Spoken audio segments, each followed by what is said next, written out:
Today's webinar is brought to you by the Rising Tide Mastermind. The Rising Tide Mastermind is a group of individuals that get together regularly to not only help each other with issues, but to help us all get further faster in all areas of life. Whether you join the Rising Tide Mastermind or in another group, now more than ever, everybody needs a group of trusted advisors. The Rising Tide Mastermind is putting on this proactive webinar series so we can focus on what we can do and not just worry about things we cannot do during this unprecedented time. Our presenter today is Adam Shapiro, founder of the Sales Reform School. Adam began his career in law. By leveraging his experience with the corporate legal departments, he developed a very successful sales career.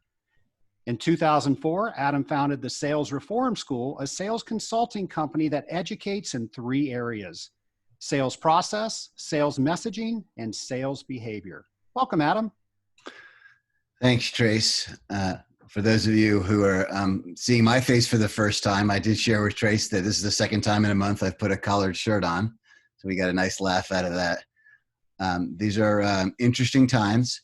And Trace asked me to put together a presentation on sales during a pandemic. So that's what I'll flow through here. If you're familiar with Zoom, you'll know that you can enter a question through the chat system. Trace and I have talked. He'll either interrupt me or wait till the end. We have a Q&A at the end and we'll go through them. So let's get to it. Over the last, let's say 3 or 4 weeks, I've spoken with a lot of my clients and colleagues, and what most have been saying, I've collated and put some thought into 3 or 4 things right now that everyone should be focused on. First of all, your messaging. And let's define messaging as what it is you're about to say or will say within each step of your sales process. For those of you who offer help to folks and they're worried that I just can't focus on that right now, your messaging needs to be focused around that if your prospect doesn't get the kind of help you provide, when we do get the all clear, more prepared players will eat their lunch. It's going to be a log jam of activity, I think. And those that are prepared will be the ones who succeed. I generally don't like the term partner when it comes to salespeople describing their relationship with their clients or their customers. I had a older colleague of mine once tell me that when someone says they want to partner with you, you should watch your wallet. Now more than ever, though, if you do use that sort of term, or if your clients use that sort of term, a good way to prove it is to look at your terms and conditions, such as things like extended payment terms, as long as you can handle the cash flow. I do not like offering discounts if you can avoid it.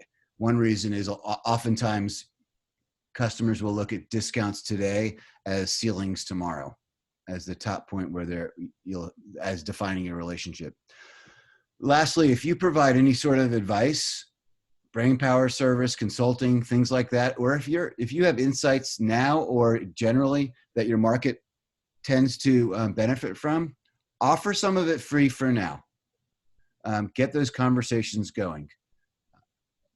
They will appreciate that you're doing that. These are strange times, and it's good to be out there showing that you're thought leaders and so forth. By the way, this is a webinar held over Zoom. I'm highly, highly, highly urging my clients and my colleagues to stop texting, stop emailing as a first urge, and offer Zoom, WebEx, Google Plus, FaceTime, however it is, so we can get face-to-face, because we can't do real face-to-face right now. The more you can offer, hey, I'm prepared to be in my living room or my office or my den or whatever room you're in, so we can at least connect human to human, face-to-face, I think the more you'll focus on your relationships and drive a longer standing partnership, if you will. I want to take a step higher now, move higher. With my clients, I define sales professionalism as the intersection of 3 things. What are the processes that we follow from first initiation through closing? What's the messaging within each step of that process? And then what are the disciplines I want my sales team and me as a salesperson I want to follow and practice every day to pull those things off? I'm finding, and I'm hearing from my clients, that either prospects or customers are extremely busy and tense. Therefore, they're not going to suffer fools so much as they might have before. Or they're really not busy and worried about their jobs and on edge because of that. Even more so, it's time to up our professionalism as salespeople. When I mean process, hopefully you've documented your process. If you haven't and you have the time, this is a good time to do that. This is one example of a sales process. You want to have you and your team understanding how you go from first initiation, whether it's inbound or outbound, through disqualification or qualification and closing. You should be documenting your sales process. Along the same lines, you should be understanding what your messaging is. Messaging isn't just a marketing term for how you speak to your quote market. It's also what it is your salespeople and your executives should be saying and doing every day within each step of their process in their one-on-one conversations or in their conference calls with prospects, clients, customers. The most important thing here is no winging it. Again, returning to the theme earlier of either people are very busy and can't suffer fools, or they're worried about their jobs and not busy and therefore are on edge. If they smell that you're winging it or just trying to come up with things off the top of your head, it will not sit well with them. You will not be building the relationships you need. So let's make a promise. No winging it. Moving along, and most of my focus today will be on disciplines, the disciplines it takes to pull off that process, that messaging, and especially in these times, these strange times we're in, that'll help you appear and be professional in your sales processes. I'm going to work through a set of 10. Some I'm going to spend more time on, some I'm going to spend more time on than others. And again, feel free to chat a note to Trace if there's something you want me to review, go over again, or if you have a question or need a clarification. Okay, moving on. Here's my set of disciplines, and we're going to go through these one at a time with special attention to what we're doing now with this pandemic going on. As I've been hammering away, your market is either on edge, very busy, or on edge because they're worried about their jobs. Now more than ever, with every conversation, with every email, with every text or chat, with every video call, start with why. Yes, this is a ripoff of Simon Sinek, and understanding that it sets people at ease and knows what roadmap you're using or where our agenda is. If we state why we're having this conversation, this video call at the beginning, and it sets up the reason for the rest of the conversation. So now more than ever, please explain why we're together and why it's important for you to be having this conversation, this step in your sales process with this prospect or customer. So start with why. It's amazing when I talk with salespeople, they all think they're above average in listening skills, but like Lake Wobegon, we can't all be above average. So let's really define what active listening skills are all about. Let's make sure we're doing it today. I keep hearing the same word over and over again when I talk with my clients and my prospects for that matter, and that's empathy. Are we having empathy for the folks that we're having our conversations with? And that's really the first step in active listening, and great active listening is acknowledge the emotions of the situation and show empathy. I generally don't like to lead off conversations with strangers with "How are you?" I'm going to give that notion a break for now, but really make sure it's heartfelt and sincere. How are you? What's going on with you? And when they explain what's going on with them, acknowledge the emotions of the situation before moving on. We as salespeople tend to want to jump to solving right away. Now more than ever, please exhibit great active listening skills, which starts out with acknowledging the emotions of the situation with the person you're having a conversation with. Second, after you've acknowledged that emotion, ask some clarifying questions. it's still not about you in this conversation. So ask some clarifying questions to truly understand what's going on with your prospect or your customer or your client in their company at this time right now. And once you've gotten some answers to those clarifying questions, before solving, let's give some feedback, a recap. Okay, here's what I hear. Boy, it's really tough that you're going through, and then describe it. So active listening skills has three components to it: acknowledging the emotions of the situation, asking clarifying questions, and then recapping or giving feedback in a non-evaluative fashion to show you are listening. The interesting thing about doing these video calls is it's really hard to multitask. People know when you're listening or you're not listening. So show that you're really cued in on the conversation by giving that feedback after you've heard what's going on and after you've clarified what's going on with them.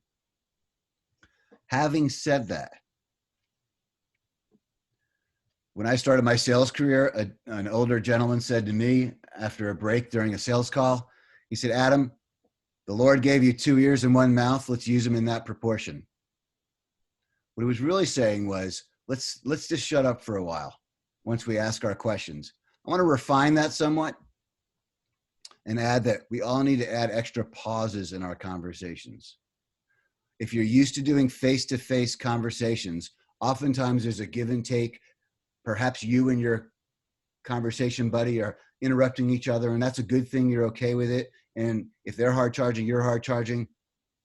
Now, when we're on the phone or over these video calls, we can't see the expressions on their face. We can't see their body language as things go on in the conversation. Now more than ever, if you can perceive a punctuation mark in your comments or in your questions, including commas, pause. The pause invites the other person in the conversation into the dialogue. It's not this you running roughshod over the conversation or you appearing to run roughshod over a conversation. Give people room during these crazy times to enter into the conversation. It may even be nonverbal, such as a sigh or a grunt or a groan. Listen for that and then ask about it. So please pause in your conversations. I often talk about the parent-child, child-parent, parent-parent type of conversation models.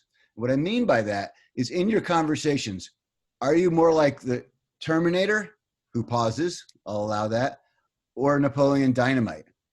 What I mean by this is, are your prospects or your customers, your clients thinking that you are just a means to an end and treating you as such, or that they treat you as a professional equal? We betray ourselves as not a professional equal when we use terms like these. I want to focus on two. The first one is a little bit. If you find yourself saying, "Could I just have a little bit of your time?" It's as if you're the child begging for some time, and your prospects who don't have time for you or are worried about their jobs are going to perceive you as a weaker professional. Could I just have 5 minutes of your time? Or could I just show you what I have? Again, is like you're begging for ice cream. Could I just have a scoop of ice cream?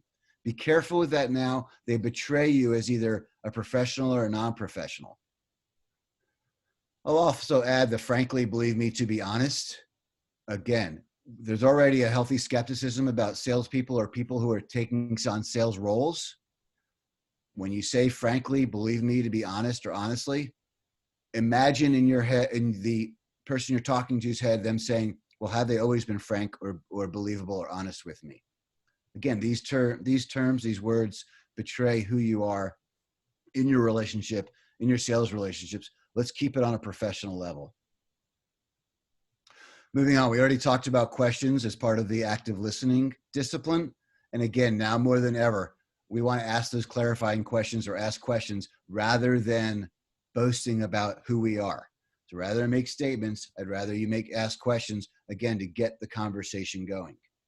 And then to say it again, during a pandemic, we can't be face-to-face with our market. So we need to be asking questions to draw them into the conversation.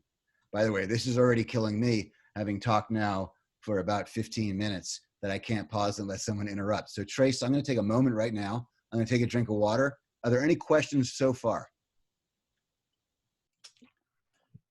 So Adam, we got a couple of questions.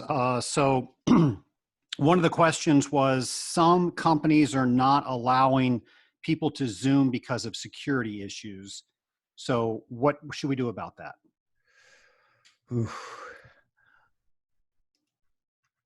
I'm surprised that there's not an internal tool already for video calls. I guess I can understand in financial industry, especially maybe even healthcare, why that would happen. First of all, I would want a clarification to make sure that's a hard and fast 100% rule, zero virtual calls. If it is, I guess you can't do video calls, so you'll have to have conversations. Whatever you can, get out of email. Stop emailing or texting your prospects or your customers, and at least have conversations with them. I'll leave it at that. Yeah, I had answered that question.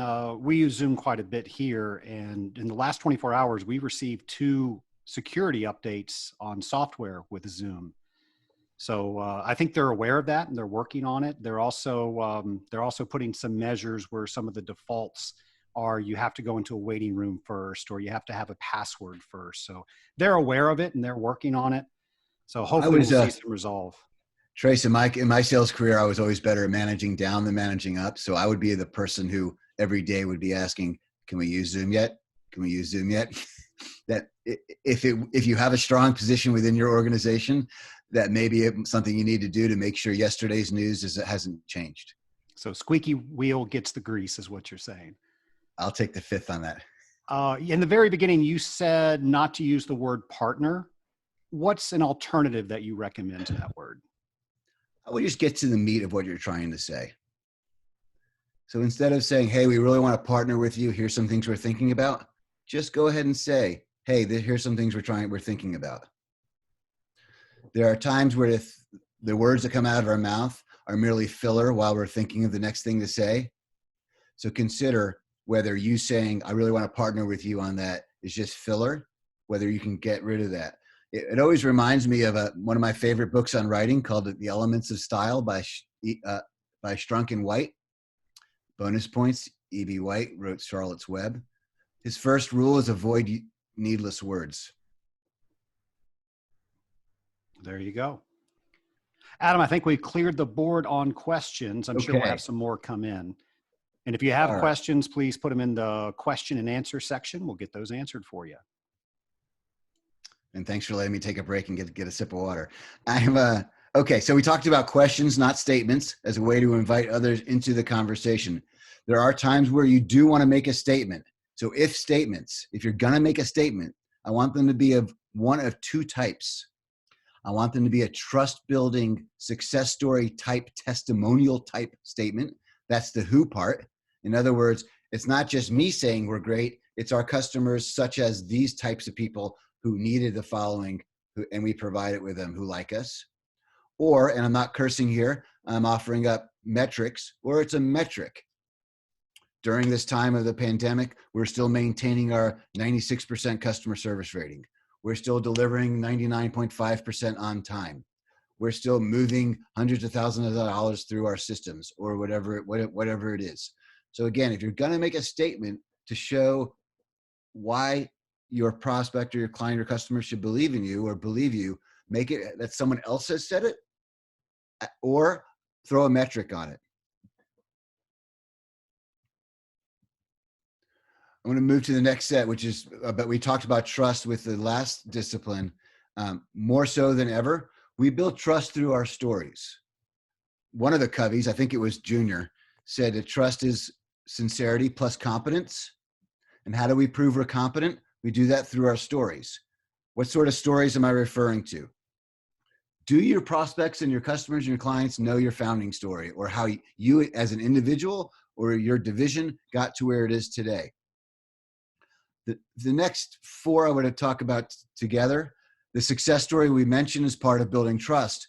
The value, usage, and implementation story. When you lose to no decision or a named competitor I want to submit that it's because your prospect doesn't understand your value you provide, your usage story. And then lastly, and most importantly today in a pandemic, is your implementation story. Here's what I mean by that. They may be thinking, gee, Trace, your stuff sounds great. I can see how I would use that, and I can see the value I would get. I just don't understand how we're going to get this done during this pandemic, whatever this is. That's your implementation story. It's a reason why people don't move forward. Think about projects or purchases you've made in your personal life. If you couldn't figure out how to get there, get to the success as whatever it was, however that picture was made, you stopped, you didn't do anything. So the implementation story right now is very important, more so than ever, on how are you going to deliver on your promise, or how they're going to get from where they are today with their challenges to successes that you've set up for them. I don't want to spend too much time on this, but our marketers like to use 3-letter acronyms, like to use terms of art. So do we, because they're comfortable. Be careful. Unless you are 100% sure that the person you're talking to knows the term of art or the 3-letter acronym or whatever that you're about to use, explain it first, just to set them at ease. I often tell my clients that once their prospects move into what's called an evaluation phase, where they're actively looking at doing something with you, but also looking at alternatives, which also could be no decision, the salesperson needs to pivot from salesperson to project manager and figure out what all the steps are in that evaluation. Today, with the pandemic all around us, this discipline is even more important as understanding what that next step is going to be. I myself have had people say, look, Adam, XYZ is going on. I can't talk to you for another 4 weeks. And I'll say, great, I know we're both busy. How about May 5th at 3 o'clock? I don't even know what May 5th is. At 3 o'clock. And I call that hard scheduling. And I want all of you to think about when someone has put you off. I can't talk now. How about next week? I can't talk now. How about in a month? We haven't had time to look at that. How about 3 months? That's been scrapped. Let's look at this in December. I don't care. All those responses say, hey, thanks for telling me. Since we're both busy and we don't forget, can we go ahead and look at our schedule and figure out a time, and then send that meeting invitation. By the way, if it's within the next 2 months and you are using Zoom or GoToMeeting or WebEx or whatever it is, go ahead and do it as a video call and send them the instructions on how to do that. That way it'll be in their calendar. But hard scheduling now becomes a discipline, even more so than ever. So you have it on your calendars to talk later. It's also a way to show that you're a professional and taking control of your sales cycles. Finally, I'm a big fan of the book, The Challenger Sale. I've got a bibliography at the towards the end of this presentation that you'll see, and by the way, you can get. Their main point is that the excellent salespeople teach, tailor, and take control. I'm not going to dive into that too much today, but make sure if you're giving out some free advice or if you're on calls with your market, you're teaching them something according to who they are. You're tailoring your message to their title, to the pandemic, and to what's going on in their business today. And then, of course, you're taking control of the conversation by being a professional and being on their same level. Finally, I imagine we have people on this call who, well, I shouldn't say finally. Also, we have people on this call who manage existing customers or are worried about their existing customers. And they're saying, what do I do now? How do I fill up my day making sure that I'm paying attention to them? This is a customer success cycle. We can also call it an account management or an account growth cycle. Where are you? So if you've started implementing on a project with a customer, how have you measured success? How are you going to measure success? Once you've measured success, can you write the conversational success story around it? Can you ask what to do with this success story to leverage proliferating that or socializing that story within that customer's organization, or to other colleagues who would like to hear from you or would benefit from you? And then how do you kick off a new sale either within that customer or within others to follow this customer success cycle? The easiest conversation to have right now with your customers, if they don't have anything to buy from you right now, is, hey, so how are we doing? Similar, I've heard a lot of companies doing their net promoter scores right now, projects right now. Measure your success. Hey, what was it that was the problem that we fixed for you way back when? And how's it going? Can you measure success and write a success story? It's a good time to get that messaging put together so that when we come out of this, you're loaded with your stories. Remember, that was one of our behaviors or disciplines, stories. We can start telling our success stories to our new opportunities as they come into our pipelines. So here they are, those disciplines that we've just gone through. Remember, during a pandemic, a true professional, and really all the time, understands their process, understands their messaging, and the disciplines it takes to pull it off. Here's a checklist of things to understand during a pandemic. Really start with why and show empathy. Practice extreme customer success. That's that wheel that I showed you, where we're making sure they've gotten the success that we promised, or what we can do to fix it, how we can document that story. Continue your existing opportunities, but with care. What I mean care is be empathetic and acknowledge what's going on in their businesses right now. Hard schedule your next conversations, even if they're way far off. I would like for you to think of a default as not being discounts if they're asking for help, but focus on terms if you can. If you're going to partner, it's time to give some brain power for free. Guess you could say similar to this webinar.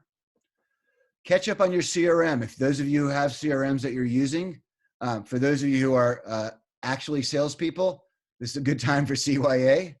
Get yourself caught up on your opportunities. So anyone, especially your executive team, if they have a question about what's going on with a particular opportunity or with an account, they can go into your CRM and figure that out.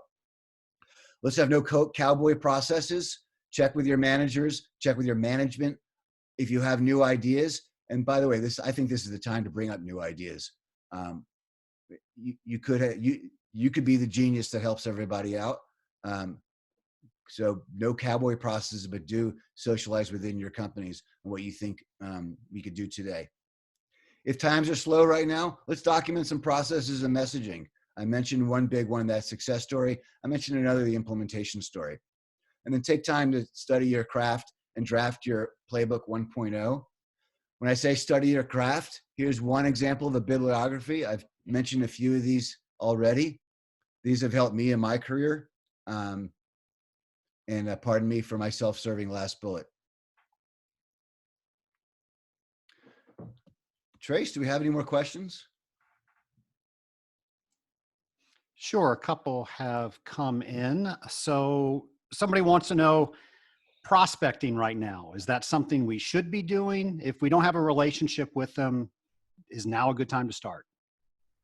Let's address prospecting with two things, and please make sure I come to the second one about LinkedIn. So yes, prospect. Please make sure your prospecting scripts and cadences are not the same as they were before this pandemic started. If you get someone on the phone live, your voicemails and your followed up emails need to acknowledge what's going on today and ask for some time to talk. Even more importantly, prior to the pandemic, I always taught, do not prospect and expect to have the conversation at that moment. You're merely prospecting to schedule your first meaningful interaction. Now more than ever, make sure that comes out in your comments and in your statements to your prospects. What I'm looking for is to schedule 30 minutes with you to describe how we've been helping our customers and clients during this time of the pandemic. So yes, prospect, make sure you're having empathy, you're showing empathy, acknowledging what's going on today. Now, a lot of people hear prospecting and they immediately think about LinkedIn. I am guilty of being even having heightened annoyance at that LinkedIn connection request that comes with zero color around it. No note attached on why someone is reaching out to me to connect on LinkedIn. Just trying to blanket the world with LinkedIn requests and then hope someone says yes, and then now you feel like you have a relationship that you can talk to them. Don't do that. If you're going to send a LinkedIn request to someone who you've never met before, add a note on why they should connect with you. What else, Trace? Adam, another question that came in is, what tips do you have for selling virtually? Good. Again, more than ever. Well, let's take that in two stages. One is selling when it's someone you don't know yet. In other words, either they've asked for time or you're prospecting to them. Continue with phone, email, LinkedIn, voicemail. Don't try to do a FaceTime connection with someone that you've never talked to before. That would be seen as probably spam. If you have you've already started off an opportunity, say, hey, we're all cooped up at home. How about we do a Zoom call, go to meeting call, WebEx call, whatever it is, and see what their reaction is. They may say, sure, we can do that. I actually prefer them because it keeps people focused. I'm hearing from salespeople and other business people that they're even more tired now working from home than they did before this all started. Because I got news for you. You can't get distracted and just look at your phone or do other things. We are locked in right now. So be aware of that, but that's actually a good thing for sales because they have to listen to you. You're locked in a conversation. So yeah, if you've already started an opportunity, even if it's early in that opportunity, let's go ahead and do more virtual calls. Let's get that human connection. You know, Trace and I were prepping for this webinar, and his, can I say executive assistant? Sure. Was on the call, and hey, she couldn't put her baby down. That's life right now, guys. And it was great. It was heartfelt. It was warm. It was I mean, I have 3 kids that are much older now, but it was very heartwarming to me to see that. We need to get real. And I think of video calls right now during a pandemic, we get real. And that's fantastic. And the more salespeople can get real with their opportunities and with their contacts, I think the more likely we're going to drive good relationships that drive sales. Adam, you mentioned the CRM earlier. Maybe some of us have some more time to start loading it up and learning how to use it properly. Do you have any tips around a CRM? I'm going to take the second part of your question first. If you already have a CRM and you're one of those who's like a little scared of it or doesn't use it that much because you haven't really learned it yet, this is a good time to do that. Come out of this as an all-star, as a CRM user. I can tell you, when I've heard of salespeople getting laid off, and I'll just say it out there, this is not a pleasant conversation. If they were all-stars before, but lousy in CRM and more of a lone wolf than a team player, and they were lousy at CRM, you're giving your management an excuse. Don't give them that excuse. Show that you're a team player. Get your CRM going. There's also a lot of benefits to living in your CRM that you'll see once you start using it. So yes, become experts at CRM. I don't have a favorite. What I would suggest is you think about your industries in particular. If there's a CRM that is more weighted or guided towards what your market or your industry, look at that. I would though catch up on CRM right now and get involved in it. I have clients who, we use this expression, they live in their CRM, and everyone gets along a lot better. And it makes for pipeline reviews, opportunity reviews to go a lot smoother. Any CRM tips? In the best situation, your CRM is tied into your email and your calendaring system so that you're scheduling tasks in the future and closing tasks in the present as they occur. So it keeps a running list of what's going on. I know that a lot of you are being put off as far as your prospects saying, call me in 2 months, call me in 3 months, call me in 6 months. You might not remember all these contacts then. Using those notes and closing those tasks or creating those calls and closing those calls will serve you better later on. That's the first thing. Also, ask your management if this is the time we can spend some time on integrating all these tools. If you're in management and on this call, start looking at how much your CRM has spidered into your other applications that your company uses. Is it tied into your marketing system? Is it tied into your delivery system? Is it tied into your supply chain system or however? Is it tied into Slack if you use Slack? Is it even Zoom for that matter? What kind of, can we use, there's a company called Zapier that has Zaps that integrate CRM, different systems with each other? How can we connect these systems to make things flow more easily, to take friction out of using these systems? And my best advice is to figure out and ask your people, where are you having to double post? Where are you having to do things twice? I want to get rid of that today. It's a good time to start looking at integration within your CRM.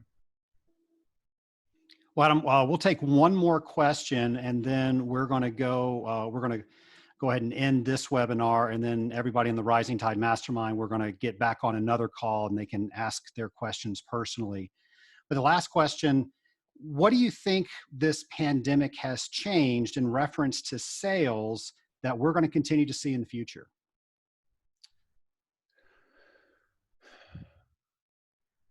I'm going to go a little touchy-feely on this. Personally, I'm the type of person who's an open book. Trace, the first time we met, we had lunch and we thought it would be like 45 minutes or an hour. We ended up sitting for 2 hours. Anyone asks me a question, I'm going to answer them. I try really to be as transparent and as authentic as possible. I think coming out of this pandemic, those of us who have been more human during it, being more authentic, being more transparent, start with why, are going to come off with stronger relationships with the people we've talked to the last month and a half, moving forward the next month and a half, 2 months, however long it takes. So we're going to get a winnowing down. The people who started out more authentic and more transparent, I think are going to do a lot better than this. I also think we're all getting more comfortable with the virtual video interactions. It's going to become a huge part of our sales processes. Hopefully this means that people will document what's going on in their calls more so and have it be more memorable. Does that answer your question? I kind of skated around that. Is that? It wasn't my question, but I think you did a good job of explaining some things that we can expect. And I love that you focused on the positive things. I think that's where we all need to focus on. Trace, one last thing. I want to put my money where my mouth is. You guys see my LinkedIn on the bottom of your screen. That 30 minutes offer, if you go to my LinkedIn profile, send me a LinkedIn request, tell me you heard me today. You'll see one of my posts has my Calendly on there. Hey, if you want 30 minutes, I'm here for you. I think we're also figuring out a way to get this presentation in everybody's hands. Yeah, so everybody in the Rising Tide Mastermind will automatically receive a copy, and then we'll make this recording available to anybody that wants to view it on demand. Great. All right. Well, everybody in the Rising Tide Mastermind, I will see you on our private Zoom room. Thank you for everybody that joined us. And Adam, you helped a lot of people today. Thank you so much. You're welcome. I'm glad to do it.